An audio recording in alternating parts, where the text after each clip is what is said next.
नमस्कार, मैं हूं श्वेता रंजन। आप मेरे साथ देख रहे हैं खरी बात नो बकवास। और आज की ये जो खबर है, ये एपिसोड है, हम आपके लिए लेकर आए हैं बिहार की राजधानी पटना से।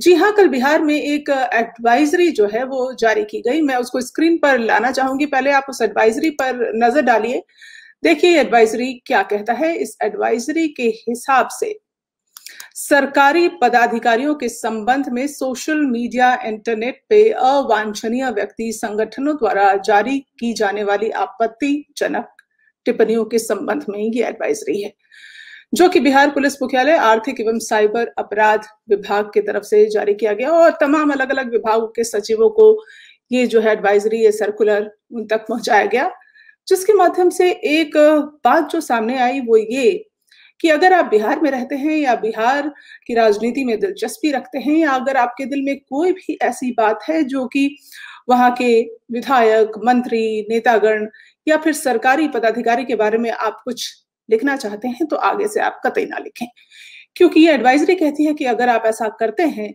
तो आपको सजाए आफ्ताब हो सकते हैं, आपको इसके लिए सजा दी जा सकती है, आपके खिलाफ कार्रवाई, कानूनी कार्रवाई हो सकती है। इस एडवाइजरी के जारी होने के बाद से लगातार ये उंगलियां उठ रही हैं कि नीतीश कुमार जो है वो एक तानाशाही रवैया अपना रहे हैं। उन्होंने बिहार में जो लॉ एंड ऑर्डर है, बिगड़ती अर्थव्यवस्था है, बिगड़ती व्यवस्था है, उस पर ध्यान नहीं देकर, नौकरियों के अर्जन में ध्यान ना देकर, जो वहां से लोगों का पलायन होता है उस पर ध्यान ना देकर, बल्कि उनका ध्यान पूरी तरह से इस बात पर है कि जो लोग हैं उनके बारे में कोई भी बात ऐसी ना लिखें, आपत्तिजनक, अभद्र, इस तरह की बातें इस एडवाइजरी में है, ऐसी बात ना लिखी जाए। और अगर आप लिखते हैं चाहे किसी भी सोशल मीडिया पे, ट्विटर पे, फेसबुक पे, तो आपके खिलाफ कानूनी कार्रवाई हो सकती है। लेकिन मुख्यमंत्री साहब को मैं ये याद दिलाना चाहूंगी कि अभी पिछले दिनों जब से आप सत्ता में आए हैं, आप देखिए एक बहुत बड़ा मर्डर हुआ रुपेश सिंह का। ये एक बड़ा मामला हो गया जिसने तूल पकड़ा। नहीं तो ऐसे रोजाना होते हैं अपराध, चाहे वो बलात्कार के मामले हो, अपहरण हो, या तमाम अलग अलग तरह के क्राइम हो जो बिहार में हो रहे हैं। राह चलते गोली मार देना, किसी वकील के मुंशी को गोली मार दी, किसी लड़की का सामूहिक दुष्कर्म हुआ। तो इस तरह के मामलों पर आपकी पुलिस जो है, वो जो व्यवस्था है, वो सोई हुई क्यों है, चरमराई हुई सी क्यों है? आप उस पर ध्यान देने के बजाय इन बातों पर ध्यान क्यों दे रहे हैं? और क्या मुख्यमंत्री साहब या उनके विभाग या उनके जो सीनियर ऑफिसर्स हैं उनको नहीं पता? तो मैं ये बताना चाहूंगी कि केरल में भी एक ऐसा मामला आया था जिसमें एक एडवाइजरी जारी की गई थी और उसको लेकर काफी प्रोटेस्ट हुआ था, और सरकार को फाइनली इस कानून को वापस लेना पड़ा था। तो आप जो कि जयप्रकाश आंदोलन से जुड़े हैं, मुखर होके बोलना आपने सीखा है, राजनीति में आप एक ऐसे नेता माने जाते हैं जिनका जो जन्म से लेकर अब तक का जो राजनीति का सफर रहा है, वो ऐसा रहा है, एक ऐसी आप व्यवस्था के साथ जुड़े रहे हैं जहां आवाज दबाने की सीख नहीं दी गई है।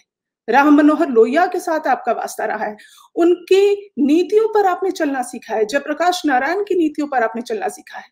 फिर आप आज ये एडवाइजरी आप जारी कर रहे हैं जो कि बिहार की जनता की आवाज को दबाने की कोशिश है।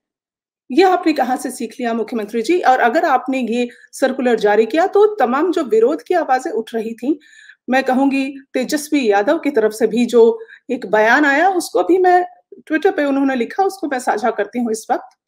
हिटलर के पद चिन्हों पर चल रहे मुख्यमंत्री की कारस्तानियां, प्रदर्शनकारी चिन्हित धरना स्थल पर भी धरना प्रदर्शन नहीं कर सकते, सरकार के खिलाफ लिखने पर जेल, आम आदमी अपनी समस्याओं को लेकर विपक्ष के नेता से नहीं मिल सकते। नीतीश जी, मानते हैं आप पूर्णतः थक गए हैं, लेकिन कुछ तो शर्म कीजिए। अब आप कहेंगे कि ये तेजस्वी यादव ने लिखा, विपक्ष के हैं इसलिए लिख रहे हैं। जाहिर सी बात है, आपका सोचना भी सही है, लेकिन मैं उन नीतियों की याद दिलाना चाहूंगी जिस पर नीतीश कुमार अब तक चलते रहे हैं। और एक और मामला जो कि कुछ समय पहले आया था, श्रेया सिंघल का मामला था। जी हाँ, वो जो मामला था Shreya Singhal versus union of India, उसमें भी सुप्रीम कोर्ट ने ये कहा था कि सूचना प्रौद्योगिकी अधिनियम 2000 की धारा 66A को असंवैधानिक करार दिया गया था, जिसमें उस मामले की से सीख लेकर अब आप इस तरह की जो जजमेंट आप पास करें, इस तरह के फैसले जो आप सुना रहे हैं कि लोगों को सजा हो सकती है, कम से कम आप उस मामले से कुछ सीख तो ले सकते हैं। ये एक बहुत बड़ा मामला था श्रेया सिंघल का। तो इस मामले के बारे में आप थोड़ी अपने विभाग के लोगों को कहिए कि वो पढ़ाई करें और तब कुछ फैसला जो है वो सुनाएं। पिछले कुछ दिनों से बिहार में जो माहौल है आप देखिए, जिस तरह से लॉ एंड ऑर्डर और अलग-अलग चीजों का हनन हो रहा है, जनता जिस उम्मीद के साथ आपको सत्ता पर, कुर्सी पर लेकर आई थी, वो होता नहीं दिख रहा है नीतीश बाबू। तो अब समय आ गया है जनता के लिए भी कि वो एक कॉल ले कि क्या उन्होंने एक सही नेता का चयन किया, जिसके सत्ता में आते ही इस तरह की आपराधिक घटनाएं जो है वो लगातार बढ़ती दिखाई दे रही हैं। और साथ ही साथ आपको आपके जो सो कॉल्ड भतीजा हैं, वो आपको चचा बुलाते हैं, तेजस्वी यादव एक युवा नेता के रूप में जिस तरह से उभर कर आ रहे हैं, वो हर ऐसी घटना में मौजूद रह रहे हैं जहां लोग पीड़ित हो रहे हैं, जहां लोग तंग हो रहे हैं, तो उनका साथ दे रहे हैं, उनके साथ खड़े आ रहे हैं। तो क्या ये बिहार की जनता को सोचने को मजबूर नहीं करेगी? और जिस तरह से एक सपोर्ट एक सरकार की तरफ से, पुलिस की तरफ से, व्यवस्था की तरफ से जनता को मिलना चाहिए था, वो नहीं मिल पा रहा है। तो ये एक बहुत बड़ा जो है सवाल बन के आया है। और साथ ही साथ जिस तरह से आपका जो गठबंधन है, एनडीए गठबंधन, उसमें भी फूट की जो आवाजें सामने आ रही हैं कि सब कुछ सही नहीं चल रहा है उस गठबंधन में।